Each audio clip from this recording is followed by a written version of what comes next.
ꯑꯍꯥꯟꯕꯃꯛꯇꯗ ꯇꯥꯕꯤꯔꯤꯕ ꯂꯤꯁꯅꯔꯁꯤꯡꯕꯨ ꯁꯣꯐꯤꯌꯥꯅ ꯏꯀꯥꯏ ꯈꯨꯝꯅꯖꯔꯤ꯫ ꯋꯥꯔꯤ ꯑꯁꯤ ꯍꯩꯗꯨꯅ ꯄꯥꯖꯕ ꯑꯃꯗꯤ ꯏꯖꯕ ꯅꯠꯆꯗꯦ꯫ ꯁꯣꯏꯈꯤꯂꯥꯟꯈꯤꯕ ꯌꯥꯎꯔꯕꯁꯨ ꯇꯥꯕꯤꯔꯤꯕꯁꯤꯡꯗ ꯄꯨꯛꯆꯦꯜ ꯆꯥꯎꯅ ꯉꯥꯛꯄꯤꯅꯕ ꯍꯥꯏꯖꯔꯤ꯫ ꯑꯩꯒꯤ ꯑꯣꯏꯅꯗꯤ ꯉꯁꯤ ꯑꯩꯅ ꯄꯥꯊꯣꯛꯆꯒꯗꯧꯔꯤꯕ ꯋꯥꯔꯤ ꯑꯁꯤꯅ ꯑꯩꯒꯤ ꯄꯨꯟꯁꯤꯒꯤ ꯑꯍꯥꯟꯕ ꯑꯣꯏꯒꯅꯤ꯫ ꯋꯥꯔꯤ ꯑꯁꯤ ꯀꯅꯥꯒꯨꯝꯕꯤ ꯑꯃꯠꯇꯒ ꯃꯔꯤ ꯂꯩꯅꯖꯗꯦ꯫ ꯑꯏꯕꯅ ꯋꯥꯈꯜꯅ ꯁꯥꯒꯠꯇꯨꯅ ꯃꯌꯥꯝꯕꯨ ꯉꯥꯏꯍꯥꯛꯇ ꯑꯣꯏꯔꯕꯁꯨ ꯑꯋꯥ ꯄꯣꯊꯥꯅꯕꯒꯤꯗꯃꯛ ꯏꯖꯕꯅꯤ꯫ ꯍꯧꯖꯤꯛ ꯂꯩꯖꯔꯦ ꯑꯏꯕ ꯁꯨꯔꯟꯖꯣꯏꯒꯤ ꯈꯨꯠꯏꯗ ꯐꯣꯡꯗꯣꯛꯂꯁꯤꯔꯥꯅꯦ꯫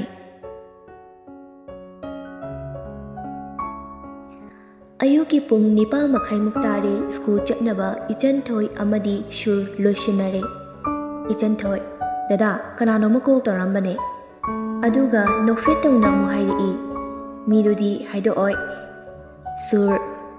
ꯀꯅꯥꯅꯣ ꯍꯥꯏꯁꯦ? ꯅꯣꯏ ꯅꯅꯝꯃ ꯁꯣꯃꯤꯔꯣ? ꯏꯆꯟꯊꯣꯏ, ꯏꯁ ꯅꯅꯝꯃ ꯀꯥꯏꯅ ꯍꯥꯏꯕꯁꯨ ꯉꯝꯗꯅ꯫ ꯑꯗꯨꯒ ꯍꯥꯏꯐꯦꯠ ꯏꯀꯥꯏꯅ ꯅꯣꯟꯗꯔꯞ ꯇꯧꯅ ꯍꯥꯏꯔꯛꯏ, ꯑꯩꯒꯤꯅꯦ ꯅꯪꯒꯤ ꯅꯠꯇꯦ꯫ ꯇꯞꯂꯞꯅ ꯈꯨꯝꯂꯛꯏ꯫ ꯁꯨꯔ, ꯍꯦꯔꯥꯏꯆꯟ, ꯍꯦꯛꯇ ꯍꯥꯏꯕ ꯌꯥꯝ ꯄꯣꯠꯇꯤꯌꯦ꯫ ꯑꯁꯨꯛ ꯀꯨꯏꯅ ꯇꯤꯟꯅꯔꯛꯏꯁꯦ ꯍꯥꯏꯔꯨꯔꯦꯅ ꯈꯜꯂꯣ, ꯑꯗꯨꯗ ꯑꯃꯨꯛ ꯌꯥꯔꯛꯇ꯭ꯔꯗꯤ ꯐ꯭ꯔꯦꯟꯁꯤꯞꯀ ꯑꯗꯨꯝ ꯄꯨꯡꯆꯥꯏ꯫ ꯑꯗꯨꯅꯅꯦ ꯑꯩ ꯑꯗꯨꯝ ꯇꯨꯃꯤꯟꯅ ꯂꯩꯖꯔꯒꯦ꯫ ꯌꯥꯔꯦ, ꯅꯪꯒꯤꯗꯣ ꯍꯣꯕꯤ ꯑꯣꯏꯔꯝꯅꯤ ꯈꯪꯉꯤ꯫ ꯏꯆꯟꯊꯣꯏ, ꯅꯠꯇ꯭ꯔꯗꯤ? ꯑꯩꯗꯤ ꯉꯔꯥꯡꯁꯨ ꯃꯦꯁꯦꯖ ꯊꯥꯅꯩ꯫ ꯍꯥꯏꯐꯦꯠ ꯅꯣꯛꯏ ꯑꯗꯨꯒ ꯑꯃꯨꯛ ꯍꯥꯏꯔꯛꯏ, ꯑꯗꯨꯒꯅꯦ ꯗꯗꯥ, ꯏꯅꯝꯃ ꯁꯣꯃꯤꯗꯣ ꯑꯩꯈꯣꯏ ꯁꯥꯏꯒ ꯌꯥꯝ ꯄꯨꯟꯍꯟꯒꯅꯨ, ꯄꯥꯈꯠꯂꯦꯕ꯫ ꯁꯨꯔ, ꯏꯁ ꯑꯉꯥꯡꯅ ꯈꯠꯂꯤꯕ, ꯊꯥꯖꯤꯟ ꯇꯣꯛꯀꯅꯤ꯫ ꯇꯥꯏꯡꯗꯦ, ꯁꯣꯃꯤꯗꯣ ꯅꯅꯝꯃꯅꯦ ꯅꯅꯝꯃ, ꯀꯩꯝ ꯇꯧꯔꯣꯏ, ꯄꯥꯈꯠꯀꯅꯨ꯫ ꯏꯆꯟꯊꯣꯏ, ꯈꯪꯗꯦ ꯑꯩꯗꯤ ꯃꯃꯤꯠ ꯍꯦꯛ ꯉꯥꯎꯔꯕ ꯗꯗꯥ, ꯑꯩꯗꯤ ꯅꯪꯉꯣꯟꯗ ꯇꯥꯏꯅꯗꯧꯅꯤ ꯈꯪꯖꯧ꯫ ꯁꯨꯔ, ꯌꯥꯔꯦ ꯆꯠꯂꯣ, ꯌꯦꯡꯅꯤꯡꯗ꯭ꯔꯦ, ꯄꯨꯡꯁꯦ ꯌꯧꯔꯕꯅꯦ, ꯊꯦꯡꯉꯕꯅꯦ, ꯁ꯭ꯀꯨꯜ ꯆꯠꯅꯕ ꯇꯧꯔꯨꯔꯣ꯫ ꯑꯗꯨꯒꯅꯦ ꯁ꯭ꯀꯨꯜꯗ ꯉꯥꯎꯁꯤꯟꯅꯔꯒ ꯂꯩꯅꯨ, ꯅꯪ ꯍꯟꯗꯛ 10 ꯊꯥꯗꯣꯏꯅꯦꯁꯦ ꯀꯥꯎꯅꯨꯀꯣ꯫ ꯏꯆꯟꯊꯣꯏ, ꯍꯣꯏꯗ ꯑꯩꯒꯤꯗꯤ ꯀꯩꯝ ꯈꯜꯂꯨꯅꯨ, ꯑꯩꯅ ꯊꯣꯛꯄ ꯑꯗꯨꯝ ꯉꯝꯅꯕ ꯍꯣꯠꯅꯖꯒꯦ꯫ ꯑꯗꯣ ꯅꯁꯦ ꯅꯨꯄꯥꯗꯣ ꯈꯔ ꯁꯦꯟꯅꯧꯀꯣ꯫ ꯁꯨꯔ, ꯌꯥꯔꯦ ꯑꯩ ꯍꯥꯟꯅ ꯆꯠꯂꯝꯃꯒꯦꯅꯦꯀꯣ꯫ ꯏꯆꯟꯊꯣꯏ, ꯆꯥꯛꯇꯤ? ꯁꯨꯔ, ꯍꯣ ꯆꯥꯔꯔꯣꯏꯌꯦ꯫ ꯑꯁꯤ ꯍꯥꯏꯔꯝꯃꯒ ꯄ꯭ꯔꯞ ꯏꯃꯨꯡꯗꯒꯤ ꯊꯣꯛꯈ꯭ꯔꯦ꯫ ꯁ꯭ꯀꯨꯜꯗꯅꯤ, ꯕ꯭ꯔꯦꯛ ꯊꯥꯔꯤ꯫ ꯁꯣꯃꯤꯒ ꯏꯅꯨꯡꯉꯥꯟꯕꯤꯒ ꯃꯈꯣꯏ ꯑꯅꯤ ꯃꯈꯣꯏꯒꯤ ꯀ꯭ꯂꯥꯁꯇꯨꯗ ꯐꯝꯃꯤꯟꯅꯗꯨꯅ ꯂꯩ꯫ ꯁꯣꯃꯤ, ꯏꯅꯨ, ꯅꯪꯒꯤ ꯕꯥꯏꯑꯣꯒꯤ ꯅꯣꯠꯁꯇꯣ ꯁꯤꯟꯕ ꯂꯣꯏꯔꯕꯣ? ꯏꯅꯨꯡꯉꯥꯟꯕꯤ, ꯂꯣꯏꯔꯦꯁꯦ, ꯅꯪ ꯁꯤꯟꯒꯦ ꯍꯥꯏꯗꯥꯏꯅꯦ? ꯁꯣꯃꯤ, ꯍꯧꯖꯤꯛ ꯕ꯭ꯔꯦꯛꯁꯤꯗ ꯁꯤꯟꯍꯧꯒꯦ ꯇꯧꯕꯅꯦ ꯍꯥꯏꯔꯒ ꯏꯅꯨꯡꯉꯥꯟꯕꯤꯒꯤ ꯕꯥꯏꯑꯣꯒꯤ ꯅꯣꯠꯁꯇꯨ ꯂꯧꯁꯤꯜꯂꯤ꯫ ꯃꯇꯥꯡ ꯑꯗꯨꯗ ꯑꯕꯤ, ꯁꯨꯔ ꯃꯈꯣꯏ ꯑꯅꯤ ꯑꯆꯥꯄꯣꯠ ꯈꯔ ꯄꯨꯔꯒ ꯀ꯭ꯂꯥꯁꯇ ꯆꯪꯉꯛꯏ꯫ ꯑꯕꯤꯒ ꯁꯨꯔꯒ ꯁꯣꯃꯤꯒ ꯏꯅꯨꯡꯉꯥꯟꯕꯤꯒꯅ ꯐꯝꯃꯤꯕ ꯕꯦꯟꯁ ꯑꯗꯨꯋꯥꯏꯗ ꯂꯥꯛꯏ ꯑꯗꯨꯒ ꯍꯥꯏꯔꯛꯏ, ꯑꯕꯤ, ꯍꯣ ꯑꯆꯥꯄꯣꯠ ꯄꯨꯖꯔꯛꯏꯌꯦ꯫ ꯁꯨꯔꯅ ꯅꯣꯠꯁ ꯁꯤꯟꯗꯨꯅ ꯂꯩꯔꯤꯕ ꯁꯣꯃꯤꯗ ꯑꯣꯟꯁꯤꯟꯗꯨꯅ ꯍꯥꯏꯔꯛꯏ, ꯁꯦꯁ, ꯂꯥꯏꯔꯤꯛ ꯐꯔꯤꯕ, ꯌꯥꯝ ꯐꯔꯦ, ꯁꯠ ꯂꯣꯏꯁꯤꯜꯂꯣ ꯑꯗꯨꯒ ꯑꯩꯒꯤ ꯑꯃꯨꯛ ꯁꯤꯟꯕꯤꯌꯣꯕ꯫ ꯁꯣꯃꯤ, ꯁꯤꯟꯅꯤ, ꯌꯥꯝ ꯁꯤꯟꯅꯤ ꯅꯪ, ꯑꯩꯒꯤ ꯐꯥꯎꯕ ꯁꯤꯟꯕ ꯇꯜꯂꯀꯥꯟꯁꯤꯗ꯫ ꯏꯅꯨꯡꯉꯥꯟꯕꯤ ꯁꯨꯔꯗ ꯌꯦꯡꯗꯨꯅ ꯍꯥꯏꯔꯛꯏ, ꯁꯨꯔ ꯅꯪꯒꯤꯗꯣ ꯑꯩ ꯁꯤꯟꯕꯤꯔꯒꯦ, ꯑꯗꯨꯗꯤ ꯑꯩꯒꯤ ꯑꯆꯥꯄꯣꯠ ꯂꯩꯕꯤꯔꯛ ꯇꯥꯕ꯫ ꯑꯕꯤ ꯈꯪꯍꯧꯗꯅ ꯏꯅꯨꯡꯉꯥꯟꯕꯤꯒꯤ ꯋꯥꯍꯩ ꯑꯗꯨꯗ ꯏꯅꯨꯡꯉꯥꯟꯕꯤꯗ ꯌꯦꯡꯉꯒ ꯍꯥꯏꯔꯛꯏ, ꯌꯥꯝ ꯐꯩꯅꯦ ꯑꯗꯨꯗꯤ, ꯅꯪꯅ ꯁꯤꯟꯕꯤꯅꯤ ꯈꯪꯂꯝꯂꯗꯤ ꯉꯔꯥꯡ ꯅꯨꯡꯗꯥꯡ ꯋꯥꯅ ꯁꯤꯟꯖꯔꯣꯏꯗꯕꯅꯤ꯫ ꯏꯅꯨꯡꯉꯥꯟꯕꯤ, ꯑꯩꯅ ꯍꯥꯏꯁꯦ ꯅꯪꯒꯤ ꯅꯠꯇꯦ, ꯁꯨꯔꯒꯤ ꯍꯥꯏꯕꯅꯦ꯫ ꯁꯨꯔ ꯃꯔꯛ ꯊꯠꯅ, ꯌꯥꯔꯁꯦ ꯑꯆꯥꯄꯣꯠꯁꯦ ꯑꯝꯇ ꯆꯥꯈꯤꯁꯦ꯫ ꯁꯣꯃꯤ ꯅꯣꯠꯁꯇꯨ ꯁꯤꯟꯕ लेपते अदुमक इरी। सोमी इना इनुंगानबीदा हैरई। इनु अचापोत अमता इलो ऐ खुदसे संग्रेबा। इनुंगानबीना से हायरगा सोमीरा अचापोतु इल्ली। अवीना इनुंगानबीगी मतौ अदुदा हैरई। ऐसु स्कूल अमता पामिदा। सुर अमु हौराबा। सोमी इरिबादु सत लेपगा अबीदा अचापोत अदु सत इंसिली। अबी इलिबादु उम्मगा हैरई। यारेसिना। सुर हो तपना चावो फुन्निंगे मु नुपीने इनबसिदा याम हाउना चाइदा। वाही अदुदा अबी चारिबा चापोत अदु हाइफिट फुल्ली। इनुंगानबी बाय इसिंग दोमदा पिरो। सुर अचापोत चारगा फममबदगी सत हौगली अदुगा थंगनबा डेस्कता लैरिबा बोतल अदुदा यावरिबा इसिंग दो लोय थक्तोई अदुगा लक्नबोय कैबोय हैरई। सुर तु इसिंग से लोयरे कना लेगेबा। अभी मखनाउदु पाइना पाइना हैरई। ओ भाई नंग फुल्लकानसिदा। सोमी सुर नंग इसिंग दोमता लैरिचो। वाही अदुदा सुरना हैरई। पाखोंदिने ऐगी शरुक। सोमी ꯄꯥꯈꯨꯟ ꯁꯤꯕ ꯅꯠꯇꯤꯌꯦ ꯌꯥꯝ ꯅꯨꯡꯉꯥꯏꯇ꯭ꯔꯒꯅ ꯄꯨꯟꯅ ꯆꯠꯂꯒ ꯂꯩꯔꯨꯔꯁꯦ ꯅꯣꯡꯉꯥꯟꯕꯤ ꯑꯩꯒꯤ ꯑꯆꯥꯄꯣꯠ ꯑꯝꯇ ꯌꯥꯎꯔꯣ ꯍꯥꯏꯒꯦ ꯇꯧꯔꯤꯁꯦ ꯑꯩꯁꯨ ꯆꯠꯂꯨꯁꯦ ꯑꯃꯨꯛ ꯍꯥꯏꯗꯣꯏꯔꯥ ꯁꯨꯔ ꯌꯥꯔꯦꯁꯦ ꯑꯗꯨ ꯑꯣꯏꯔꯒꯅꯅꯦ ꯄꯨꯂꯞ ꯆꯠꯂꯁꯦ ꯑꯕꯤ ꯍꯣꯏ ꯑꯗꯨꯅ ꯐꯔꯦ ꯂꯥꯛꯑꯣ ꯁꯣꯃꯤ ꯐꯅꯤꯌꯦ ꯇꯟꯕ ꯍꯦꯛ ꯃꯥꯟꯅꯖꯩ ꯁꯨꯔ ꯇꯟꯕ ꯅꯠꯇꯤꯌꯦ ꯁꯤꯅꯦ ꯌꯨꯅꯤꯇꯤ ꯍꯥꯏꯗꯣ ꯑꯁꯣꯝꯗꯁꯨ ꯏꯆꯟꯊꯣꯏ ꯑꯃꯗꯤ ꯑꯟꯖꯨ ꯃꯈꯣꯏ ꯑꯅꯤꯁꯨ ꯀꯥꯟꯇꯤꯟꯗ ꯑꯆꯥꯄꯣꯠ ꯂꯩꯕ ꯂꯥꯛꯏ ꯃꯇꯝ ꯑꯗꯨꯗ ꯁꯣꯃꯤ ꯏꯅꯨꯡꯉꯥꯟꯕꯤ ꯁꯨꯔ ꯑꯕꯤ ꯃꯈꯣꯏ ꯃꯔꯤꯅ ꯀꯥꯟꯇꯤꯟ ꯑꯗꯨꯒꯤ ꯃꯥꯏꯀꯩꯔꯣꯝꯗ ꯂꯥꯛꯄꯗꯨ ꯑꯟꯖꯨꯅ ꯍꯥꯏꯐꯦꯠ ꯎꯔꯨꯔꯕ ꯃꯥꯜꯂꯦ ꯆꯠꯀꯦ ꯇꯧꯔꯝꯕꯗꯒꯤ ꯃꯃꯥꯏꯗꯨ ꯁꯠ ꯂꯥꯎꯅ ꯑꯣꯟꯊꯣꯛꯇꯨꯅ ꯌꯦꯡꯂꯛꯏ ꯏꯆꯟꯊꯣꯏꯅ ꯑꯟꯖꯨꯒꯤ ꯃꯇꯧ ꯑꯗꯨꯗ ꯉꯛꯂꯞꯅ ꯍꯥꯏꯔꯛꯏ ꯀꯩꯅꯣ ꯑꯆꯥꯄꯣꯠ ꯂꯩꯅꯤꯅ ꯂꯥꯛꯑꯒ ꯇꯨꯃꯤꯟꯅ ꯂꯦꯞꯄ ꯂꯩꯔꯗꯤ ꯑꯟꯖꯨꯅ ꯏꯆꯟꯊꯣꯏꯗ ꯃꯈꯨꯠ ꯑꯗꯨꯅ ꯂꯦꯡꯖꯨꯝꯗ ꯄꯣꯞ ꯄꯣꯞ ꯊꯥꯔꯒ ꯍꯥꯏꯔꯛꯏ ꯇꯨ ꯀꯅꯥꯅꯣꯃ ꯂꯥꯛꯏ ꯏꯆꯟꯊꯣꯏ ꯑꯁ ꯑꯩꯈꯣꯏꯒꯤ ꯄꯛꯇꯕꯁꯦ ꯑꯃꯨꯛ ꯂꯥꯛꯑꯦꯅꯦ ꯑꯟꯖꯨ ꯅꯣꯏ ꯗꯗꯥ ꯇꯥꯔꯗꯤ ꯅꯪ 이젠토이 따라서 겜도 봉음을 해 ꯑꯗꯨꯒ ꯑꯃꯨꯛ ꯍꯥꯏꯔꯛꯏ ꯌꯧꯕꯨ ꯌꯧꯁꯤꯜꯂꯛꯑꯦ ꯇꯨ ꯃꯇꯥꯡ ꯑꯗꯨꯗ ꯑꯟꯖꯨ ꯈꯠꯂꯤ ꯑꯕꯤꯒꯤ ꯃꯃꯥꯡꯗ ꯂꯦꯞꯁꯤꯜꯂꯒ ꯍꯥꯏꯔꯛꯏ ꯗꯥꯕꯤꯌꯥ ꯀꯩꯅꯣꯝꯇ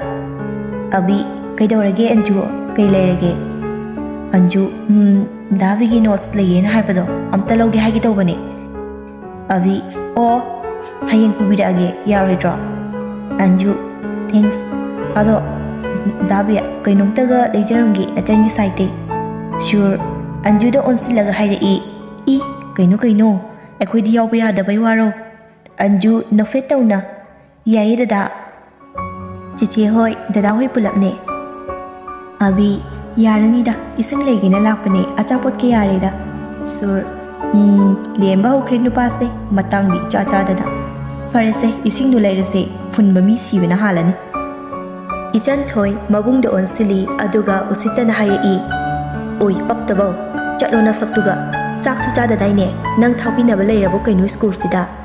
ꯁꯨꯔ ꯍꯥꯏꯐꯦꯠ ꯃꯨꯛꯈꯥꯏꯔꯞ ꯇꯧꯅ ꯏꯆꯟꯊꯣꯏꯗ ꯌꯦꯡꯉꯒ ꯍꯥꯏꯔꯛꯏ ꯅꯪ ꯅꯨꯡꯉꯥꯏꯅꯤ ꯌꯨꯝꯗ ꯍꯧꯖꯤꯛꯀꯤ ꯑꯣꯏꯅꯗꯤꯅꯦ ꯆꯠꯂꯒꯦꯅꯦꯀꯣ ꯑꯁꯤ ꯍꯥꯏꯔꯝꯃꯒ ꯏꯁꯤꯡꯗꯨ ꯂꯩꯔꯗꯨꯅ ꯃꯈꯣꯏ ꯃꯔꯤ ꯑꯃꯨꯛ ꯄꯨꯟꯅ ꯀ꯭ꯂꯥꯁꯔꯨꯝꯗ ꯆꯪꯂꯛꯏ ꯏꯅꯣꯡꯉꯥꯟꯕꯤ ꯑꯉꯥꯡꯅꯤ ꯀꯩꯅꯣ ꯑꯣꯚꯔ ꯑꯦꯛꯇꯤꯡ ꯍꯥꯏꯁꯤꯅꯤ ꯁꯣꯃꯤ ꯑꯁ ꯑꯉꯥꯡꯅꯦꯅ ꯇꯧꯖꯔꯤꯅꯦ ꯀꯩꯝ ꯈꯜꯂꯨꯅꯨꯍꯦ ꯏꯅꯣꯡꯉꯥꯟꯕꯤ ꯍꯦꯛ ꯅꯨꯡꯁꯤꯔꯛꯇꯕ ꯁꯛꯇꯥꯗꯣ ꯑꯩꯈꯣꯏ ꯄꯨꯂꯞꯅꯤꯒ ꯍꯥꯏꯗꯅ ꯑꯗꯨ ꯍꯥꯏꯔꯒ ꯁꯨꯔꯗ ꯁꯠ ꯂꯥꯎꯅ ꯑꯣꯟꯁꯤꯜꯂꯤ ꯑꯗꯨꯒ ꯍꯥꯏꯔꯛꯏ ꯉꯥꯏꯈꯣ ꯅꯪꯅ ꯑꯃꯨꯛ ꯀꯔꯤꯒꯤ ꯆꯥꯛ ꯆꯥꯗ꯭ꯔꯤꯕ ꯅꯇꯨ ꯀꯥꯏꯅꯔꯕꯣ ꯀꯥꯏꯅꯕ ꯆꯥꯛ ꯈꯥꯡꯉꯤꯔꯥꯕ ꯁꯨꯔ ꯇꯥꯅꯤꯡꯗꯦꯍꯦ ꯍꯣ ꯑꯩꯗꯣ ꯆꯥꯅꯤꯡꯗ꯭ꯔꯕ ꯁꯣꯃꯤ ꯆꯦꯡꯗꯤ ꯁꯦꯞ ꯇꯧꯋꯦ ꯍꯥꯏꯕꯕꯨ ꯍꯛꯆꯥꯡꯗꯨꯗꯤ ꯐꯖꯔꯅꯤ ꯁꯨꯔ ꯍꯦꯔꯥ ꯑꯩꯒꯤ ꯀꯤꯆꯟ ꯂꯩꯁꯤꯗꯤ ꯀ꯭ꯂꯥꯁꯇ ꯁꯨꯔꯅ ꯋꯥꯍꯩ ꯑꯁꯤ ꯍꯥꯏꯔꯛꯄꯗ ꯁꯣꯃꯤꯒ ꯑꯚꯤꯒ ꯃꯃꯤꯠꯇꯨ ꯂꯥꯎꯔꯞꯅ ꯉꯛꯂꯤ ꯁꯨꯔꯗ ꯀꯔꯤ ꯍꯥꯏꯔꯤꯅꯣ ꯍꯪꯕꯒꯤ ꯃꯇꯧꯒꯨꯝ ꯌꯦꯡꯂꯛꯏ ꯑꯗꯨꯗ ꯏꯅꯨꯡꯉꯥꯟꯕꯤꯅ ꯍꯥꯏꯔꯛꯏ ꯅꯪ ꯌꯥꯔꯔꯣꯏ ꯑꯩꯈꯣꯏꯗ ꯑꯣꯏꯅ ꯊꯝꯃꯒ ꯊꯥꯛꯑꯒꯦ ꯑꯚꯤ ꯏꯅꯨꯡꯉꯥꯟꯕꯤꯗ ꯌꯦꯡꯉꯒ ꯍꯥꯏꯔꯛꯏ ꯑꯗꯨꯗꯤ ꯌꯥꯔꯣꯏꯍꯦ ꯅꯪ ꯃꯥ ꯊꯥꯛꯄ ꯀꯩꯁꯨ ꯉꯝꯃꯣꯏꯌꯦ ꯉꯝꯅꯤ ꯍꯥꯏꯔꯗꯤ ꯑꯩꯁꯨ ꯂꯥꯛꯀꯦ ꯑꯩꯈꯣꯏ ꯑꯅꯤ ꯄꯨꯟꯅ ꯊꯥꯛꯄꯤꯔꯣ ꯁꯣꯃꯤ ꯎꯁ ꯅꯣꯏꯒꯤ ꯋꯥꯁꯤꯅ ꯃꯔꯣꯜ ꯑꯃ ꯑꯣꯏꯔꯣꯏ ꯄꯥꯔꯣꯏꯗꯕ ꯉꯥꯛꯇ ꯑꯚꯤ ꯅꯠꯇꯦꯅꯦ ꯏꯅꯨꯡꯅꯕꯨ ꯉꯝꯅꯤ ꯍꯥꯏꯔꯗꯤ ꯁꯨꯔ ꯂꯥꯏꯔꯤ ꯑꯩ ꯍꯌꯦꯡꯗꯒꯤ ꯍꯦꯛꯇ ꯂꯥꯛꯀꯦ ꯇꯧꯕ ꯁꯣꯃꯤ ꯋꯥ ꯃꯔꯛ ꯊꯠꯅ ꯌꯥꯔꯦ ꯅꯣꯏꯒꯤ ꯋꯥꯗꯣ ꯑꯝꯇ ꯉꯥꯏꯈꯣꯕ ꯑꯇꯩ ꯂꯥꯏꯔꯤ ꯑꯩꯈꯣꯏꯒꯤ ꯄꯨꯟꯅ ꯂꯥꯏꯔꯤꯛ ꯄꯥꯕꯤꯗꯣ ꯍꯧꯕ ꯌꯥꯔꯅꯤ 12 이농한비 ಕಮಿಂಗ್ ಸಂಡೇಸಿದ ꯑꯩꯈꯣꯏꯗ ꯌꯥꯅꯔꯦꯀꯣ ꯑꯕꯤ ꯑꯩꯗꯤ ꯌꯥꯔꯦ ꯁꯨꯔꯗꯤ ꯀꯩꯝꯇ ꯈꯨꯝꯗꯦ ꯑꯗꯨꯃꯛ ꯐꯝꯗꯨꯅ ꯂꯩ ꯃꯇꯧ ꯑꯗꯨꯗ ꯁꯣꯃꯤꯅ ꯁꯨꯔꯗ ꯍꯥꯏꯔꯛꯏ ꯀꯩꯗꯧꯔꯒꯦ ꯅꯪꯅ ꯑꯃꯨꯛ ꯇꯨꯃꯤꯟꯅꯒ ꯑꯃꯨꯛ ꯂꯩꯈꯠꯂꯛꯏꯗꯨꯅ ꯁꯨꯔ ꯍꯣ ꯒꯦꯝꯗ ꯑꯗꯨꯝ ꯇꯧꯖ ꯂꯩꯔꯕ ꯃꯥꯅ ꯑꯩꯗꯤ ꯌꯥꯔꯦ ꯀꯥꯏꯅ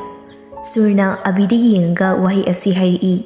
ꯑꯗꯨꯒ ꯑꯃꯨꯛ ꯃꯈꯥ ꯑꯃꯨꯛ ꯇꯥꯔꯛꯏ ꯀꯩꯝ ꯈꯜꯂꯨꯅꯨꯁꯦ ꯑꯩ ꯍꯦꯛꯇ ꯆꯤꯡꯉꯒ ꯄꯣꯔꯛꯀꯦ 이농한비 ꯁꯨꯔꯗ ꯍꯥꯏꯔꯛꯏ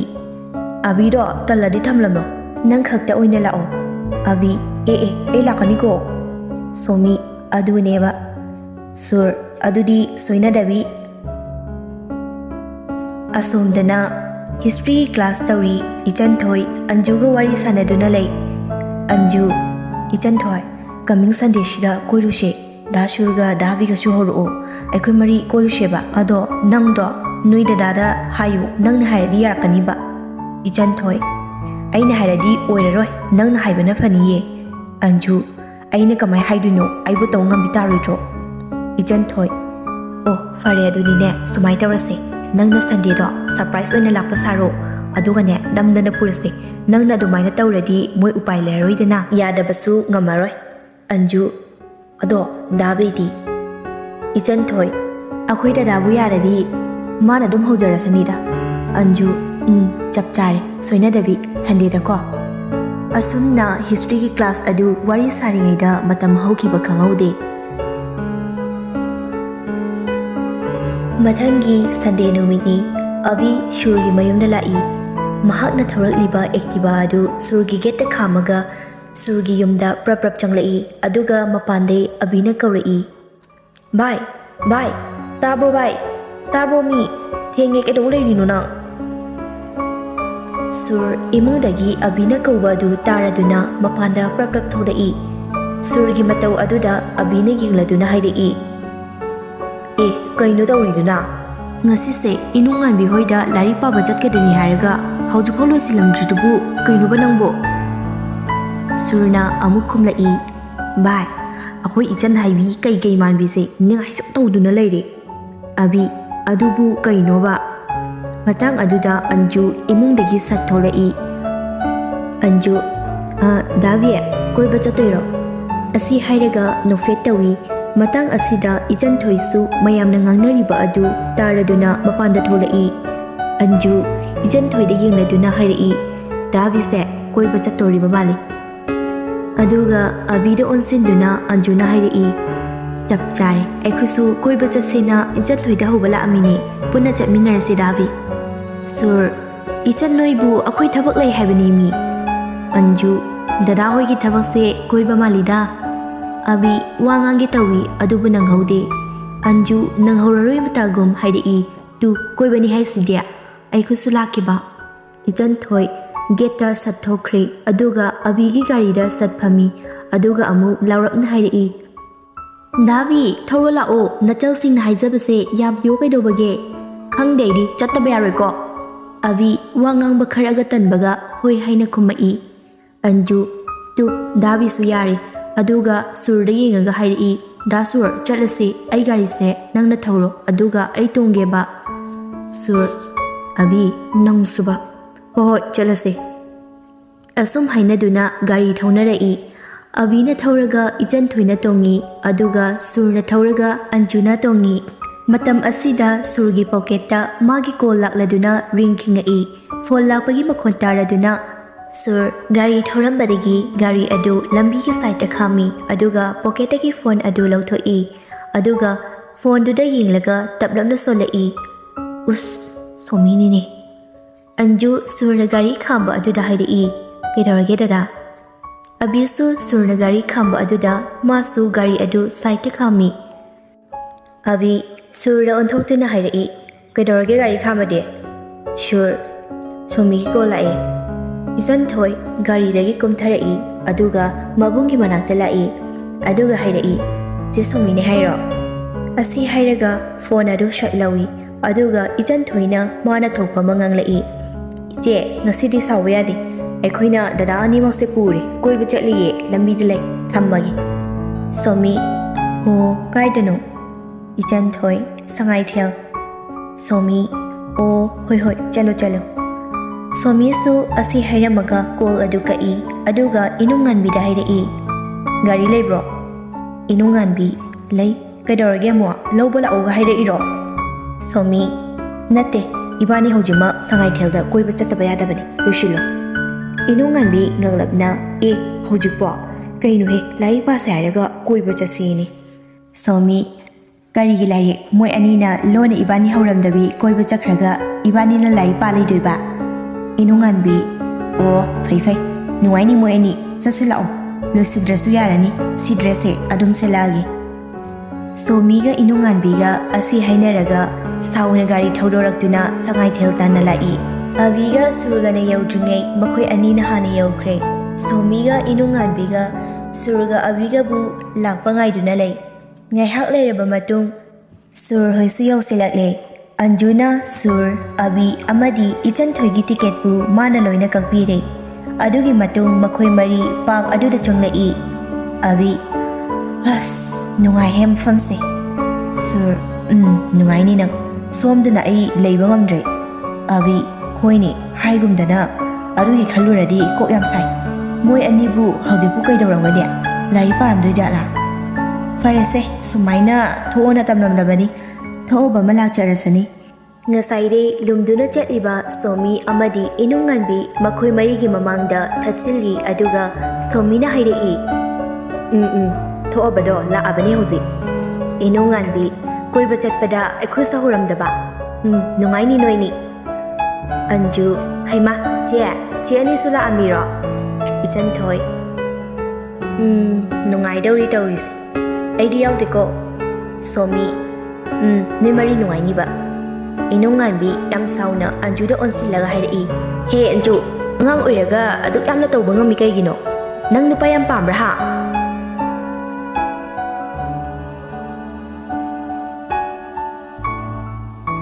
Matang asida Fongdoklashirane hairiba wari asigi chapter 1 matang asida loishinjare. Wari asigi makha chapter 2 amu thagalakpa mayamna khaurangna ngaibiramu. Aduga channel asigi maikaidagi warol kharadang hangachari madudi channel asi anawboibana writer sing pumnama anawboibana mayamda support tawnabagidama mayamda hangachari amasung wari asibu nungaibiba taragadi mayamna like share amadi subscribe tawbiramu aduga wari asi thagalakpa matamda khangnabagidama notification bell adu on tawbiramu awatpa hainingba lairagasu comment adum haibiramu waising asi thamjaraga matang asida mayamga kainanabagi ayabadu lauzari.